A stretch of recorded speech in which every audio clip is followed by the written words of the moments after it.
There is one universal God, there is one universal Spirit, one whole and indivisible, there is no other. Due to spiritual ignorance, the people see universal God differently. Because of this, they call him by different names. In truth, universal God is universal Spirit, which is both manifest and unmanifest, both personal and impersonal, both immanent and transcendent, yet neither. Universal God is the one greatest mystery. Mind cannot grasp him, only spirit can know him. Satyam nasti paradharmaha. Satyam lokasya deepaha.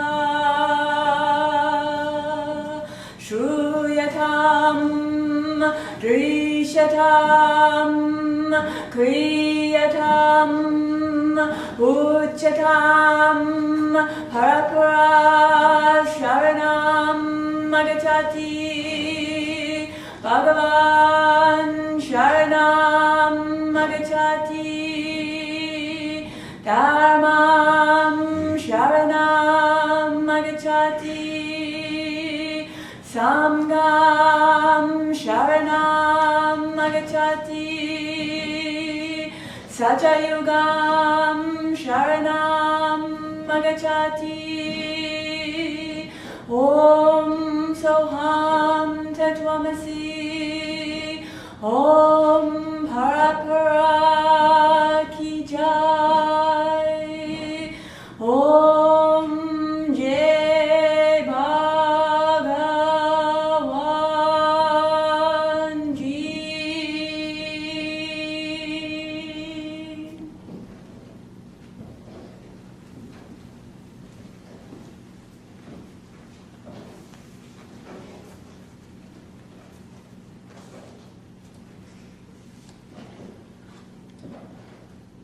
Truth is the highest religion. Truth is the light of the world. Let it be heard. Let it be seen. Let it be done. Let it be told. Come take refuge in Parapara. Come take refuge in Bhagavan. Come take refuge in Dharma. Come take refuge in Sangha. Come take refuge in Satya Yuga. Om, I am that thou art. Jai Bhagavanji. Victory to God the Beloved. Victory to the friend.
and rise again. O Maitreya, go out into this world bold and unafraid. Initiate all willing souls in my name and in the name of the one universal God who has sent me unto you, and bring forth the age of universal God's pure divine truth for the salvation and liberation of all suffering souls. And when the bigots cast stones against you, take every stone they cast and use them to build my church in this world. And when they seek to oppress you and destroy you, rise and rise again like the phoenix from the ashes, until the lambs have become lions and the rule of darkness is no more.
Victory to that beloved universal I am that I am, which you are.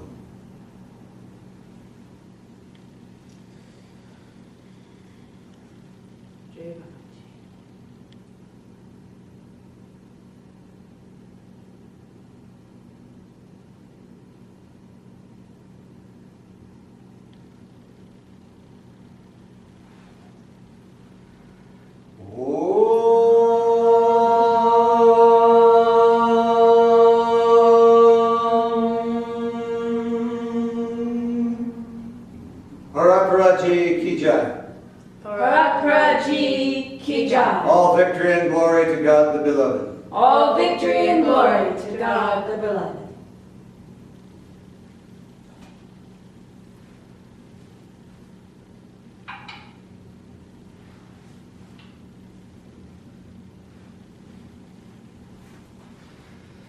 Om Soham Tetvamasi. Om You and I are one with the one universal God and no other.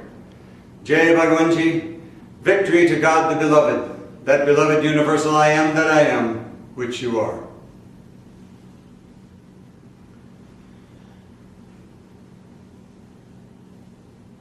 Jai Bhagwanji.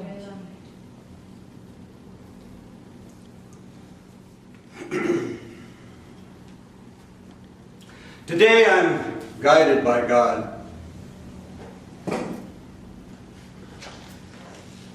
to skip a lot of the ceremony that we normally do. And I'm guided by Him to just talk some plain, old, straight talk to you.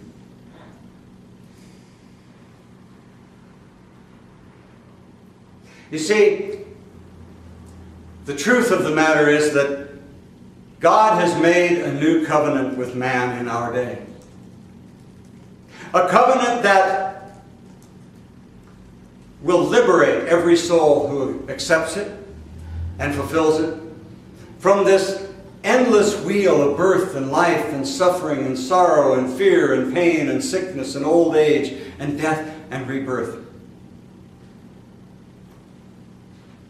I know you may not believe in rebirth. I know you may not believe in reincarnation. But you see, whether you believe in it or not is not the criteria for whether it's real or not. Where in this world, other than religion, have we slipped so badly as to think that only what we believe is real? If you go out in the morning and you believe that your car has gas in it and it doesn't, I guarantee you that no matter how much you believe that, you're not going very far. You will run out of gas. But when it comes to religion, it's, I don't believe in reincarnation. I don't believe in rebirth. I don't believe that God could or would give a new covenant to man, especially Maitreya through you. Now that doesn't hurt my feelings. That doesn't hurt my feelings at all. What did they say about Buddha? They tried to assassinate Buddha many times because he was taking all the good young men away from the village. The blacksmith's son went and joined the Buddha. Who's going to do the blacksmith's work? Jesus, when he was around, he walked along by the ocean and he said, "Leave your nets, come and follow me." Who's going to catch the fish?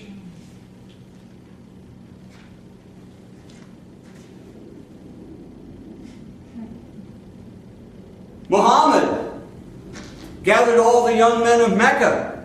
And the parents, the elders said, "Who's going to run the bazaar? Who's going to take care of business here in Mecca?" How can you follow that man? They said the same thing about Buddha. They said the same thing about Jesus. They said the same thing about Muhammad. I'm not sure why the Muslims say, "May God have mercy upon him." God has already had mercy upon him. He made him an instrument of His grace in this world. Sure, they say Allah, and the Jew says Yahweh, and the Christian says God, and we say Parat Para. There's only one God. Men call Him by many different names. And in their delusion and in their illusion, they kill one another over the names that they call God.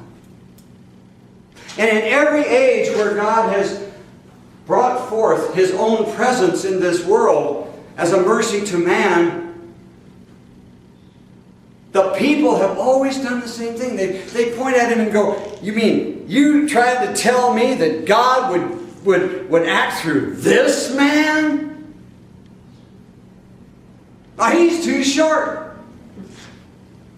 This one's too ugly. He's got too big a nose. This one's got big ears. They say Buddha was beautiful. But he's too beautiful. Oh. And so I don't fault you for pointing at me and going, you're trying to tell me that God brought forth a new covenant with man through you, Maitreya? Yeah, that's what I'm telling you. I don't blame you for not believing it. But just like gas in your car,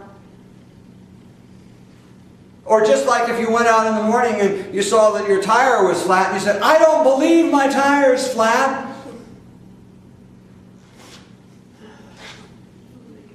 Try driving on it. When it goes, you'll know that it's flat. And so just because you don't believe that God could, would, or has made a new covenant with all humanity, with all mankind, that includes women, by the way, through me, doesn't mean that it's not true. It just means you're going to miss out on it.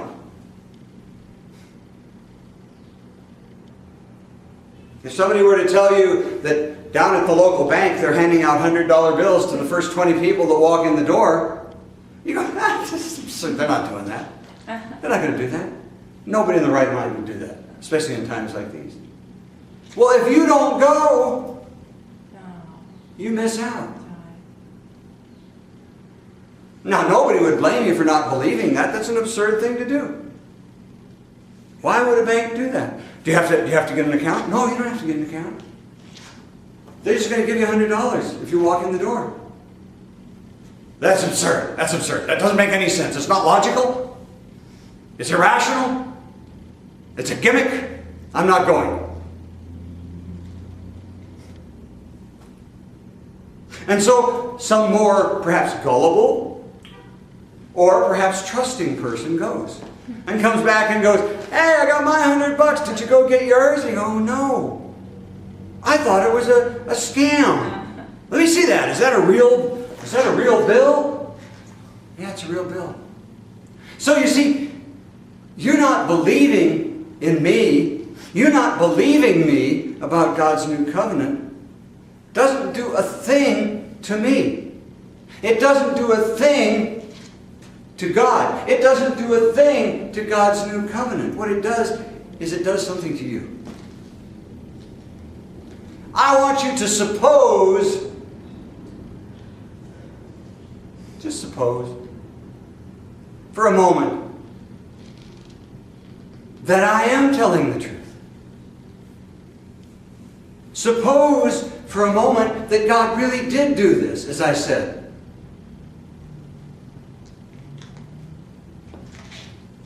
God didn't do this for free.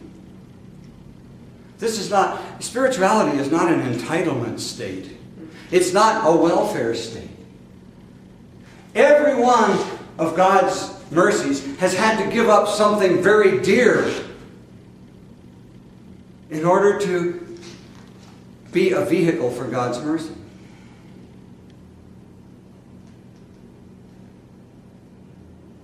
Buddha was a prince.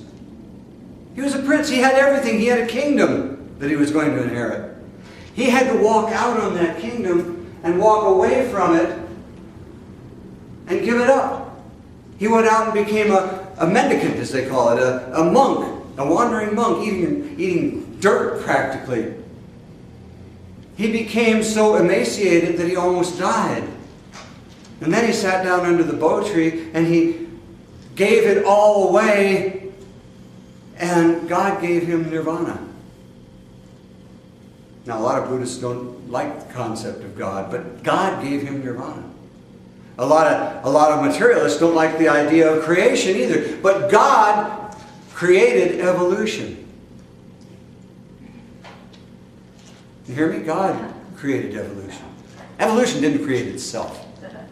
We don't know of anything in this universe that just naturally creates itself.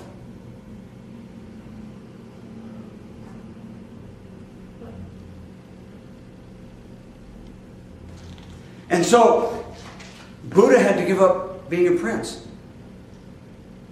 Jesus had to give up his life on the cross.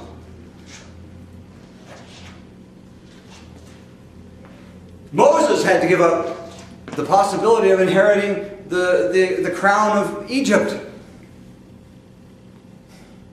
Muhammad had to give up a very nice life in Mecca to become an outcast and to fight wars until the day he died, practically. Some people say, well, he had multiple wives. Maybe that's not as great a thing as you might think. But he had to give up what he had to give up.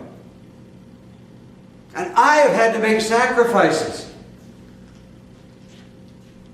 In fact, I've had to make the ultimate sacrifice. I do not in any way demean Jesus by what I am going to say. In fact, I elevate him. I envy Jesus.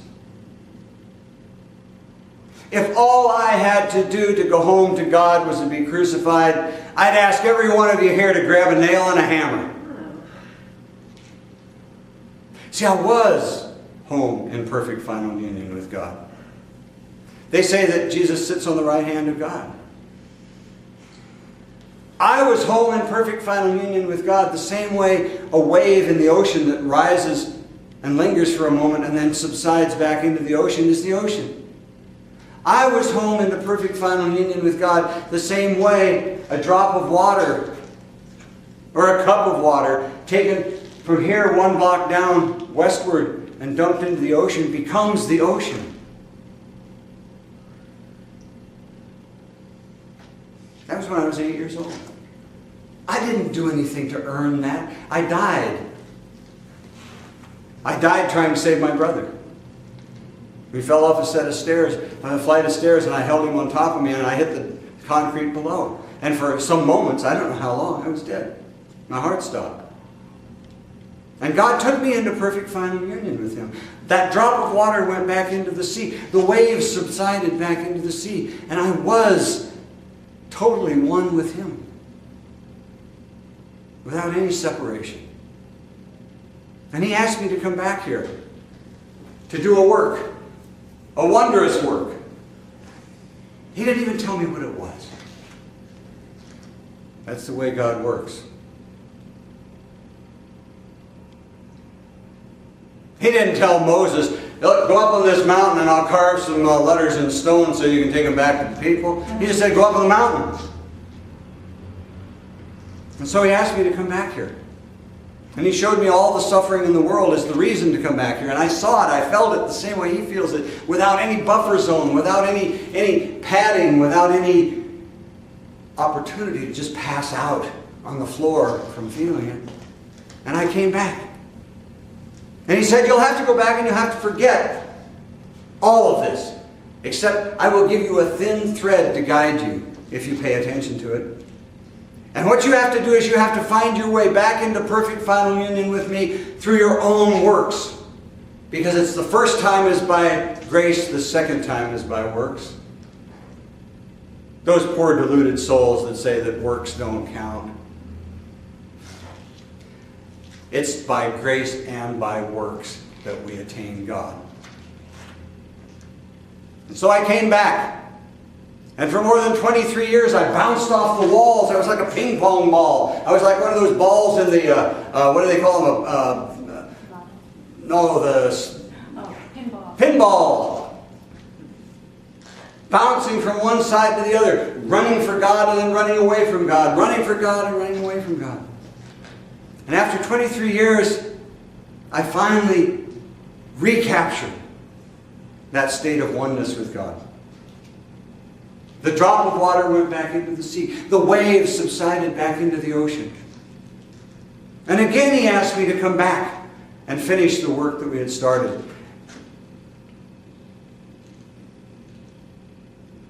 And I was so moved by compassion that I made a vow.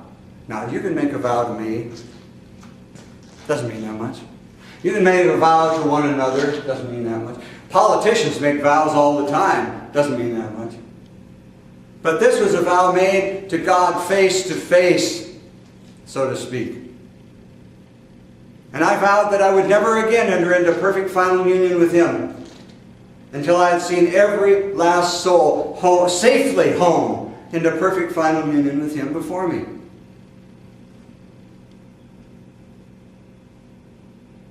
Now, think about that for a minute. Even if I was delusional, as some people have accused me of, if I believed that that was true, and if I believed that that was going to be true forever, what would it mean for somebody to make that kind of a vow? I put myself at the end of the line of all souls going home into perfect final union with God, of my own free will. What would that mean? What would that say about a person who would do that? Even if you were delusional, even if you're hypnotized. And somebody said, okay, you got a choice. You can stay here in perfect final union with God, or you can go back, or you can do something else. And that person said, no, I will never be totally at one with God in perfect final union until I've seen every last soul safely home into perfect final union before me. What would that say? I'm not trying to pat myself on the back. I'm trying to get a point across to you. Would you make that vow? Would you put yourself at the end of the line of all souls going home to God? And put every soul in creation ahead of you? I don't know if I could do it again. At this stage of my life, at 68 years old, I don't know if I could do it again. But I did. That was 1977. And then God astonished me. He said, because of your sacrifices and your vow, I will now make a new covenant with man. Excuse me, I had a little cold last week. I will now make a new covenant with man. That whoever receives the true enlightenment of your holy initiation, in other words, receives your holy initiation, and follows you to the end of his life or her life, I will give that soul what you have sacrificed for the sake of all souls. I had to buy your salvation and liberation by giving up my own. So much for spiritual welfare. I paid the price. And then he said to me, go out and spread this to all humanity. Give it to all people. This new covenant that I've made with you. And I said, Father, I can't do it. How am I going to do that? I was gathering my ego back around me. I was getting ready to go back down into this world. And I said, how can I do that? I'm only one man. And he said, I will give you this supreme promise. Whenever there are enough souls in this world at any particular time who have my new covenant through your holy initiation and are following you home to me, following you to the end of their lives, as I have instructed, I will spontaneously and without any judgment, without further qualification, spread my new covenant into the heart of every single soul. And every soul will have the opportunity to come home into perfect final union with me at the end of his or her life. God has given us free will. So he said they'll have the opportunity. They can exercise their free will and say, I'm not going to do it. That's like the guy who says, I don't believe they're giving away $100 bills or $1,000 bills down at the bank. I'm not going. So they can say no, but they'll have it. But our work, my work while I am on this earth, your work, who are my Maitreyans, is to give this new covenant to every willing soul and build a holy community of Maitreyans that stretches around the world so that the sun never sets upon this holy community. And when each of you receive it, your duty is to preserve our religion, as I give it to you, to practice our religion as I give it to you, and to propagate our religion as I give it to you. That means to give it to others and teach it to others and mentor others and love one another and help one another to walk in the way that God has given us.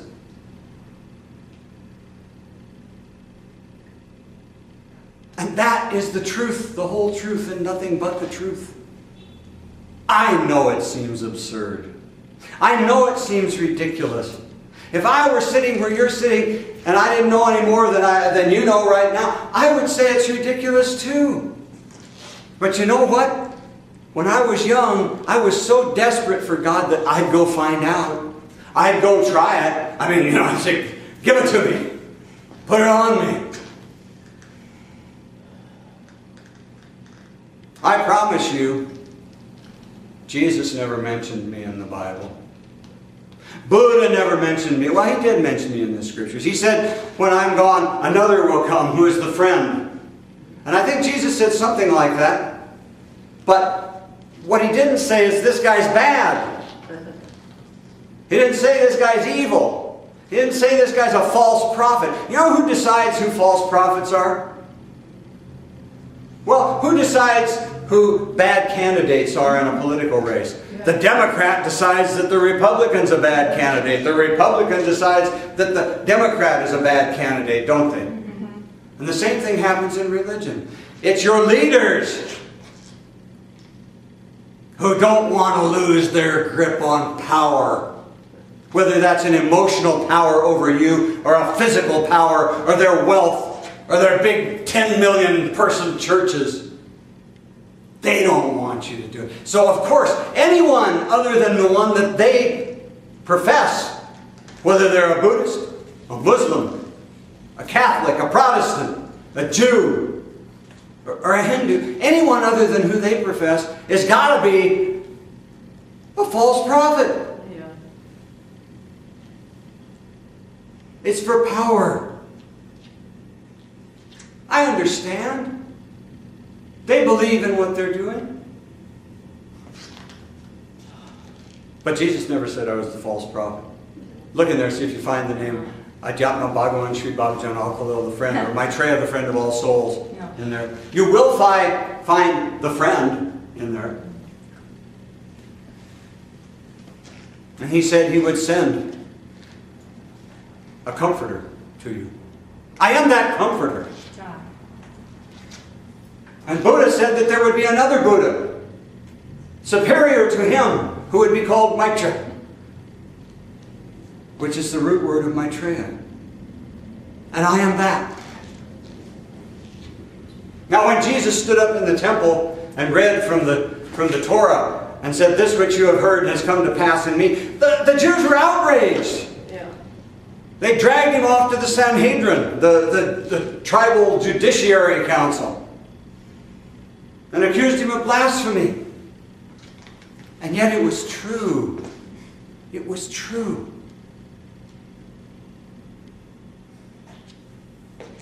As I said, they tried to assassinate Buddha many times. It's so easy to say, false prophet, false prophet, false prophet. How would you recognize a true prophet if he were to walk up and kick you in the behind? Oh, well, he'd teach exactly what I believe. That's what you would have to say if you're honest. But suppose he didn't teach exactly what you believe. Jesus didn't teach exactly what the Jews believed. Buddha didn't teach what the Hindus believed. In fact, do you know why Buddha was awakened in his time? It's because Hinduism had fallen into such disrepair that it was a greedy, money-grubbing religion where everybody had to pay for their blessings, for their salvation.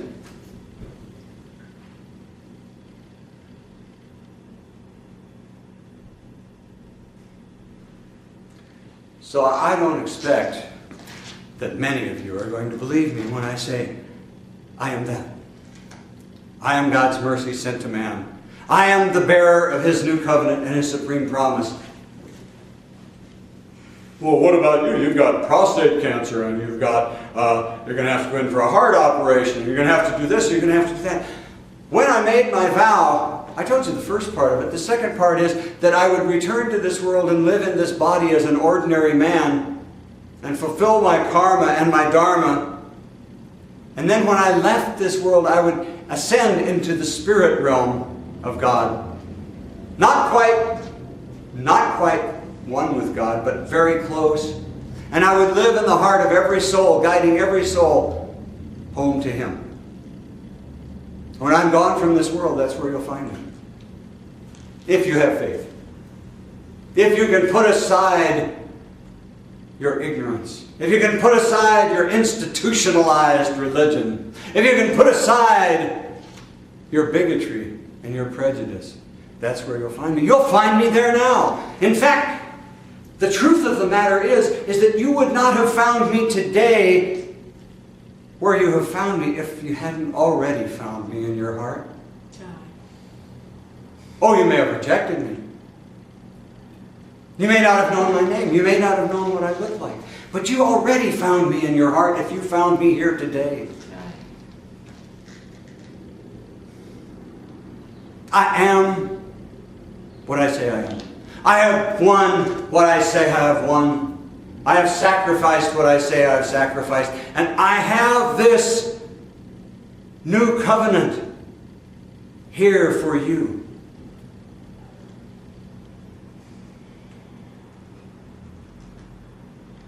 Our mission, because of God's supreme promise, our mission is what I call divine critical mass.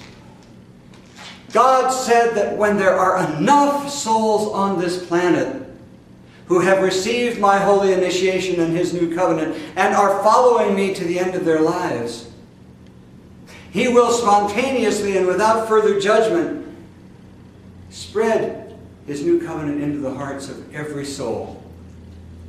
That moment, that point, that absolute instant in time when the balance changes, that tipping point, I call divine critical mass. What comes after that? It is called the Holy Satya Yuga. Has nothing to do with Satan, you word players, you game players. Satya means God's pure truth. Yuga means the age of. It means the age of universal God's pure divine truth on earth. It means everything that you've ever hoped for. It means everything you've ever dreamed of. It means everything that any religion on this planet has ever wished for, and hoped for, and dreamed of, other than some sort of bloody Armageddon. Shame upon those that want blood to run in the streets so that they can believe that God is going to return. God doesn't want your blood to run in the streets. If He did, it'd be running in the streets right now. If God wanted you dead right now, this last word that I say right here would be the last word you ever heard.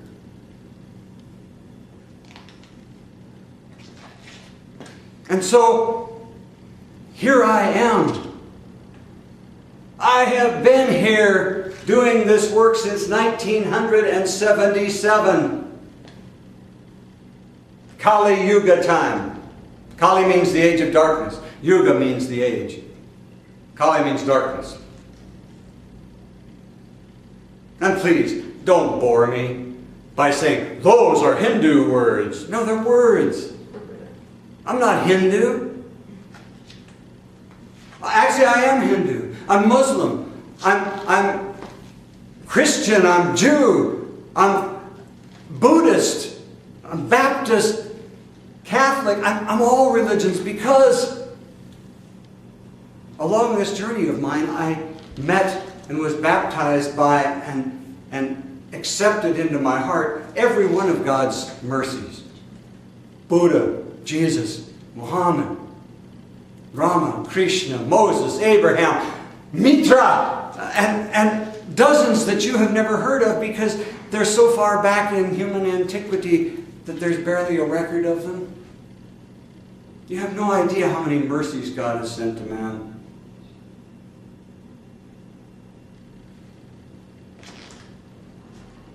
And so we accept them all. If you want to be a Maitreyan, you've got to accept them all. But you don't have to accept what man has written or said about them. In fact, you better not. Kings, emperors, deceptive people. See, they used to transcribe scriptures by hand.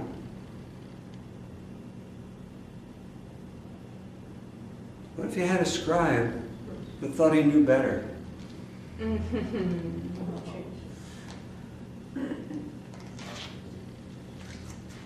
What if you have a king who wanted kings to be elevated? Why are there so much emphasis on kings in the King James Bible?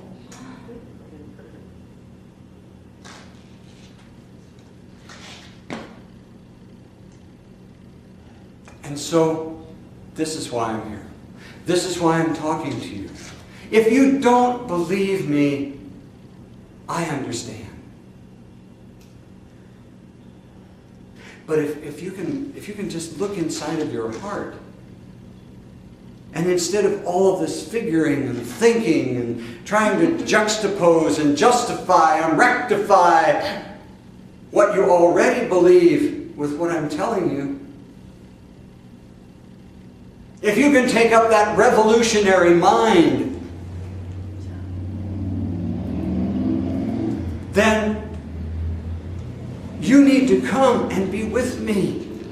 I won't be on this earth too much longer. Now, when I say too much longer, I don't mean next year necessarily, although that could happen. I'm going in for an open heart operation in a couple of weeks. I don't know if I'll come out. Neither do you.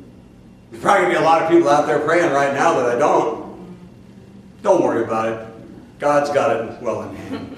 And there's a bad thing about praying for bad things to happen to God's mercies.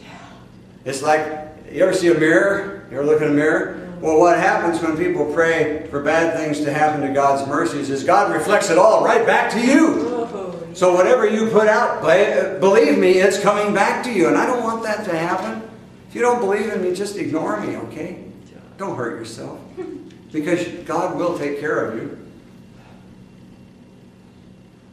So God has made a new covenant with man in our day. In our day. For the first time in 2,000 years. Well, 1,500 years if you accept Muhammad's revelations.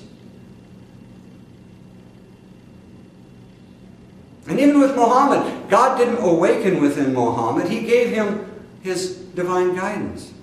But God has awakened within me twice. I've sacrificed it twice. I've made my vow of compassion. I've won his new covenant and his supreme promise. Not for me. Look at me. I'm 68 years old. I got prostate cancer and I got atrial fibrillation. What do I have to gain by snaring you into my religion? I have a car. I don't need your car. I have a place to live. It's pretty decent. I don't need your house. I certainly don't want your children. I raised one of my own, more or less.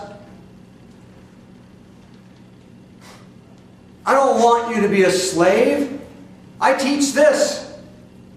I teach freedom. This is the sign of a Maitreyan. This is the sign of a communist, but this is the sign of a Maitreyan. It stands for freedom.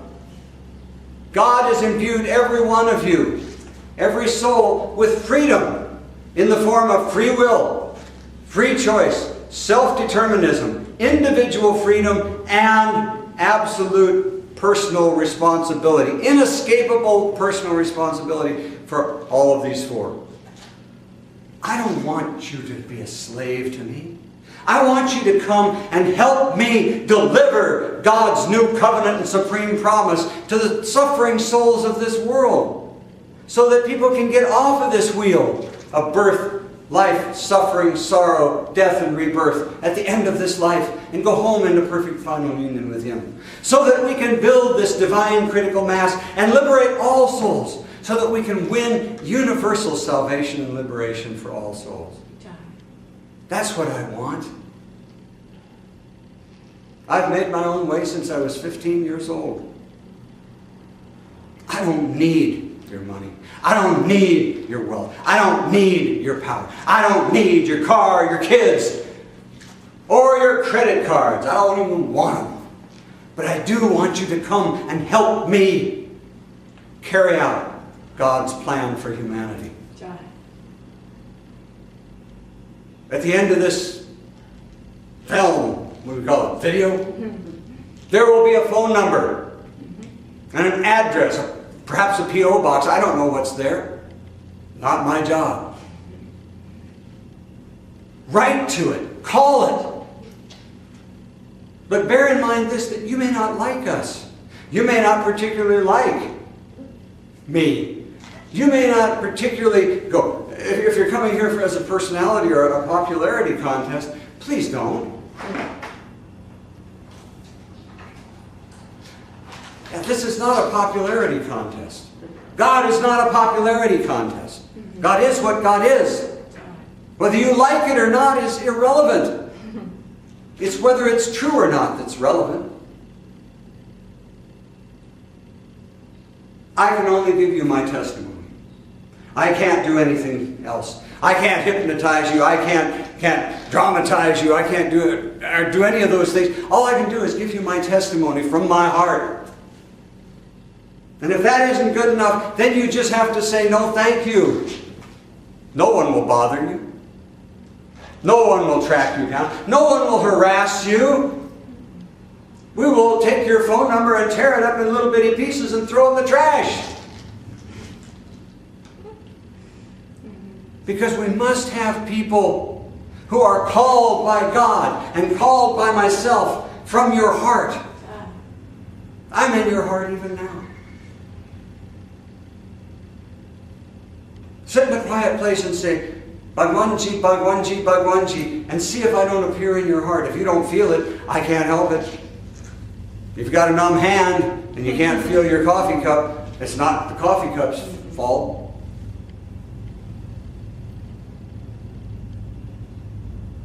Come and fill these chairs. Come and fill this sanctuary.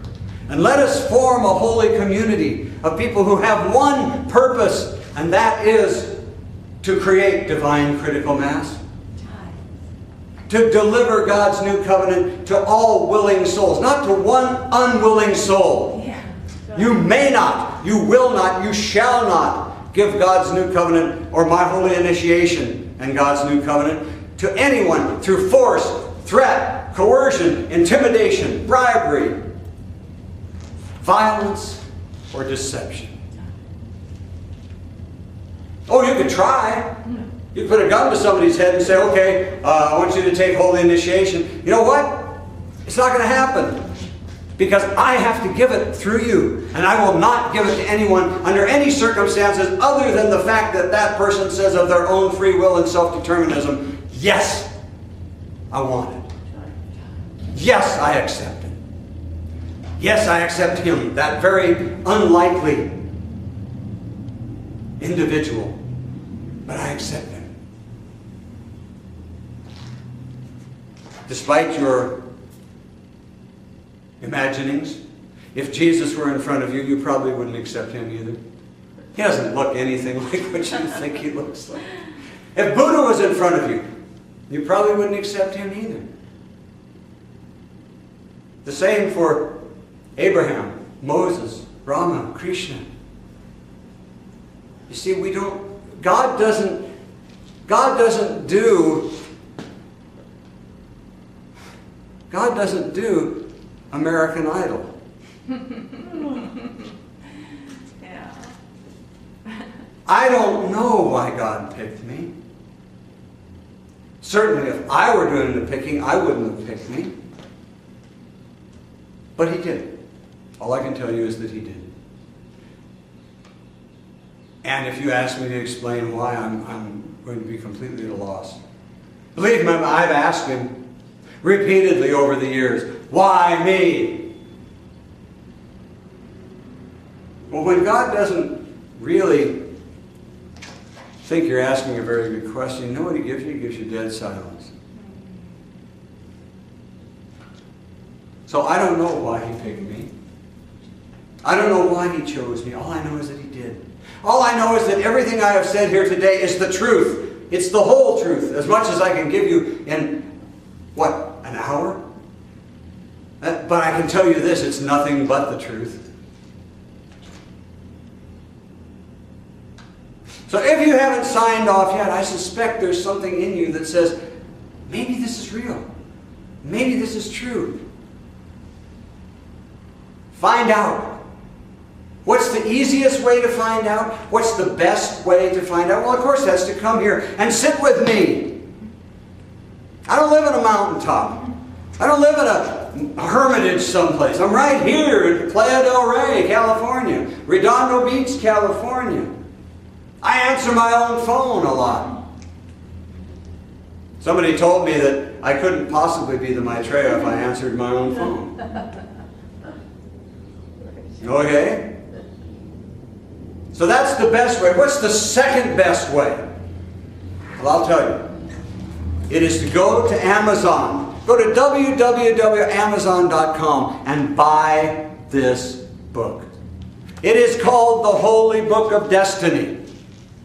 If you want to find out more of it, you can go to www.holybookofdestiny.com, which one of my Maitreya's here has kindly set up.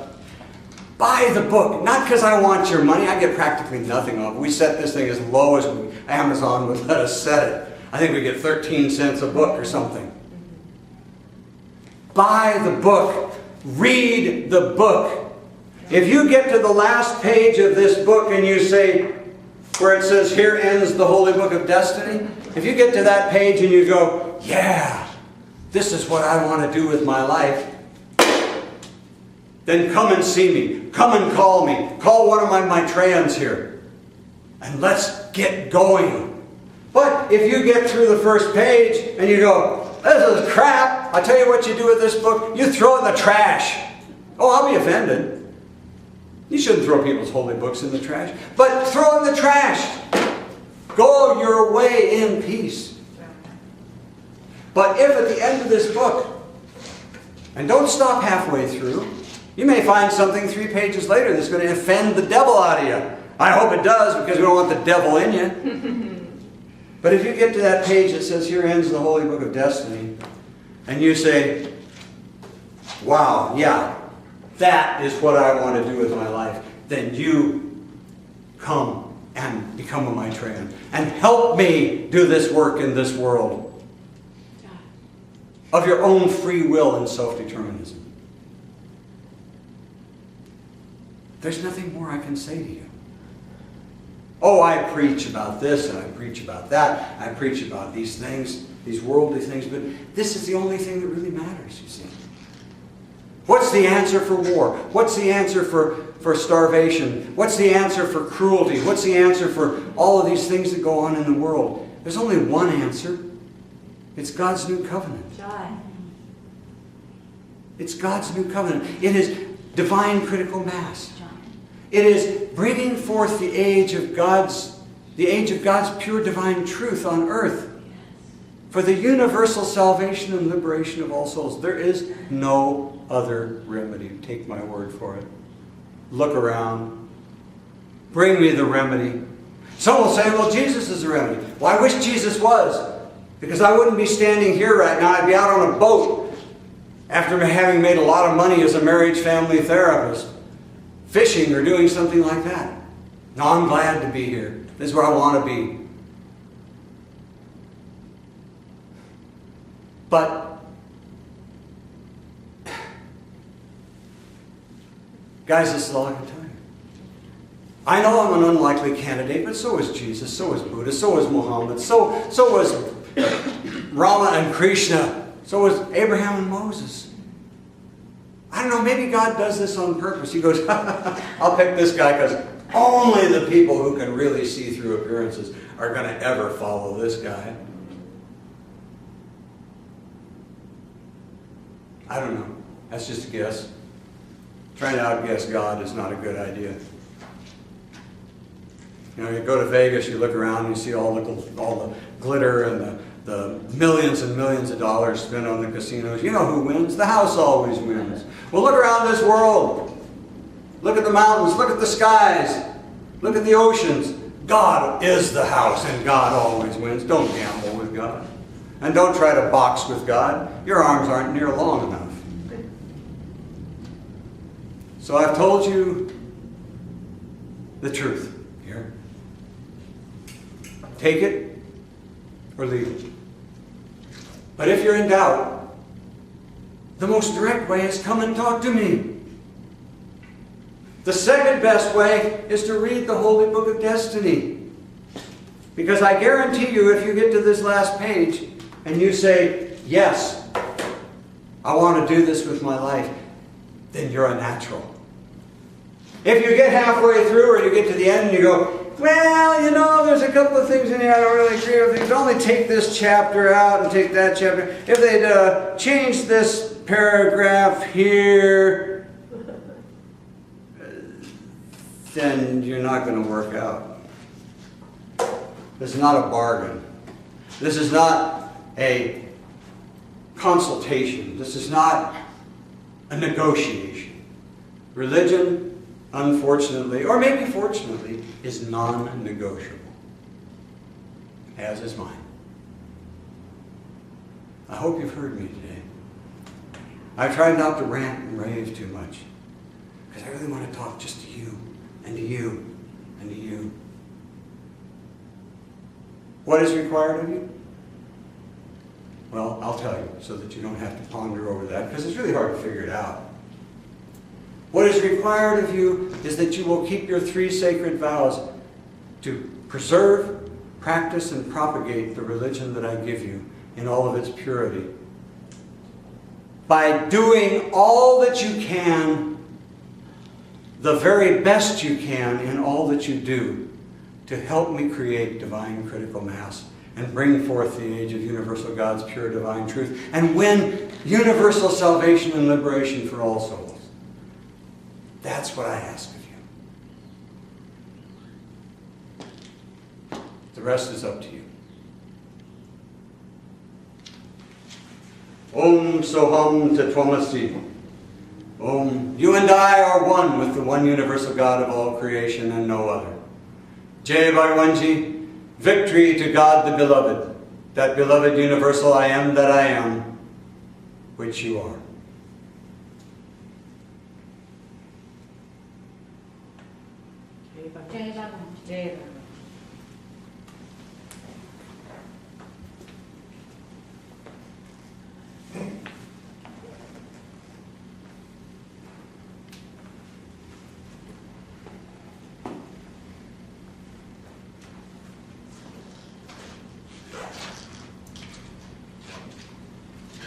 There is one universal God, there is one universal Spirit, one whole and indivisible, there is no other.